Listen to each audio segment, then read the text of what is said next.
Salut, vite fait, hein, vous êtes là, rapidement, un petit mot sur le doute, pour dire un peu, parce que les esthétiques, c'est l'art du doute, vous le savez, on l'a suffisamment dit, mais est-ce que l'art du doute, c'est la fin de l'histoire? Est-ce que le doute est une fin en soi? J'ai un scoop, en fait, non. Le zététicien moderne, alors vraiment, le sceptique antique à la Pyrrhon, avec quasiment une religion du doute en disant aucune connaissance n'est possible, mais on n'en est plus là. On est au XXIe siècle, on est dans le scepticisme dit scientifique, et le doute est un outil.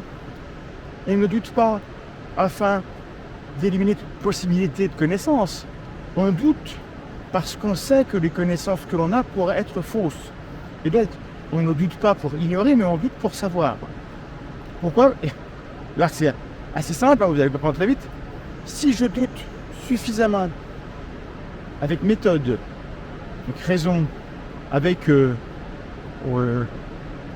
énergie aussi, de ce que je crois savoir, et que ce que je crois savoir tient la route, résiste à mon doute.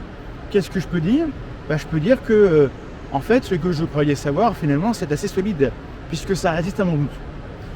Et donc, si mon doute ne permet pas de dissoudre ce que je crois savoir, alors mon doute m'a autorisé à conclure que, en fait, je sais, et j'arrive à la lumière, en quelque sorte, grâce au doute, qui est l'épreuve que j'impose aux croyances, qui pourraient être fausses, et qui en fait s'avèrent être des connaissances. Parce que oui, le sceptique moderne n'est pas allergique à la connaissance, il n'est pas prêt à dire que parfois il sait des choses, c'est pas grave de dire qu'on sait des choses quand on a le droit. Et donc, le doute n'est pas une fin en soi, le doute est un outil. On parle d'art du doute comme les artisans ont un art, savent utiliser leurs outils, leurs instruments. Le doute, c'est l'instrument préféré du sceptique, des zététiciens, qui met à l'épreuve ce qu'il entend, mais qui met aussi à l'épreuve ce que lui croit savoir. Et dans l'absolu, il sait que tout pourrait être faux. Et donc, il ménage toujours une petite place pour le doute.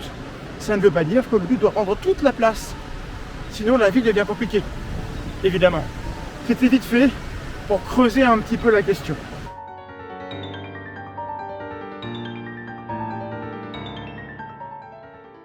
Creuser un peu la question. Elle est bonne, c'est la fin, je regarde.